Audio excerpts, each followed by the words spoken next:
Buenos dias. This is Natasha reporting to you from My Spy, Texas, where I am going to make some commentary about Chapter 13 of RWS's 70-chapter novel in progress. Chapter 13 starts with Boris standing on the pedestal, bathed in a celestial ray of light and surrounded by Miguel and Jose. I really like those names, Miguel and Jose. Back to our story.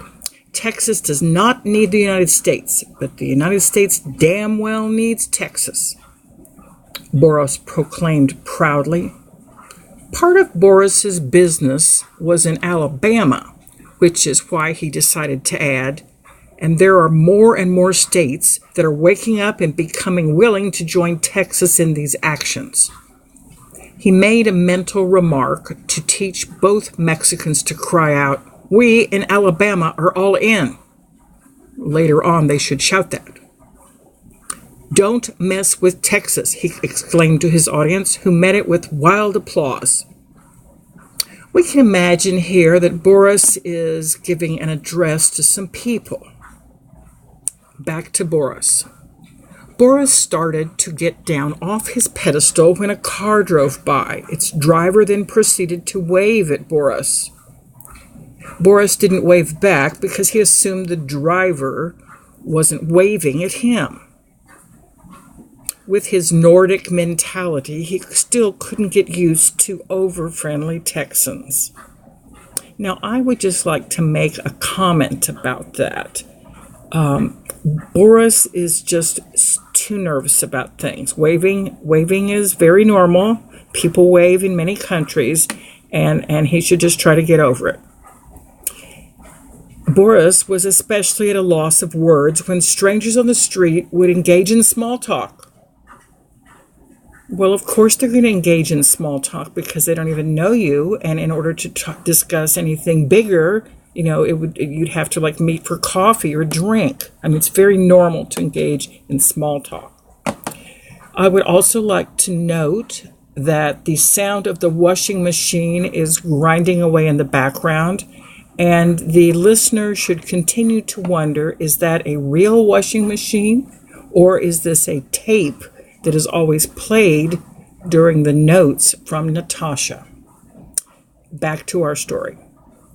Sure enough, plenty of people wanted to know how Boris was doing. It really didn't make sense in his mind. His people would all have found it rather awkward. Well, Boris has a Nordic mentality, and, people that are up in the cold for too long, their brains are just kind of frozen. Back to our story. An old F-150 stopped. An old gentleman stepped out of the car and said to Boris, "We should get back those signs along the roadways for sure." "Howdy," Boris said. For the first time in Boris's life, something totally involuntarily on his part had just happened. It scared him a lot. Now you can see that Boris is a nervous fellow. He likes to be in control of things, and when things spontaneously happen, he's baffled. I want to call him Baffled Boris right now. The gentleman speaks to Boris. "Well, bless your heart." He touched his straw hat and proceeded. Now, actually, I don't think he would be wearing a straw hat. He'd be wearing a cowboy hat.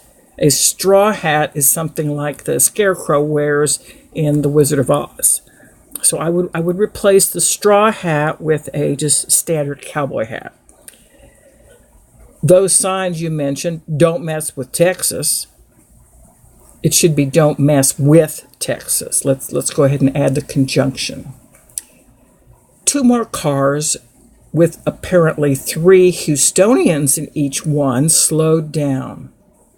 The number of meeting participants had at least quadrupled. Boris got back up onto the pedestal, and the Houstonians stepped out of their cars. "Gentlemen," said Boris loudly. "We welcome you to join in our cause of Texas secession from Washington's corrupt government." Though Boris tried to seem confident, he wasn't. He had been part of several protest movements before, and he knew that a large part of what makes it so hard is the fact that there's so many people who are eagerly cheering for your failure, even your outright destruction, if you bother to protest anything. Here again, we see Boris being a little bit paranoid, but he has a point. The Houstonians got back in their car and drove on. "I need more Mexicans," decided Boris, "because these Americans are really pretty comfortable despite all that shit that goes on." I'm going to reread that. Boris decides, "I need more Mexicans because these Americans are really comfortable despite a lot of the shit that goes on." Now, that is a great ending to chapter 13. It also kind of mirrors back to the Mexicans at the beginning. We see him not surrounded by Miguel and Jose, but perhaps, I'm not even sure what the word would be. I'll have to come back. He's with Miguel and Jose, and he needs more Miguels and Jose's and Pedros and Francos and Ricos. And I just see a lot of potential in this novel. I like it so far.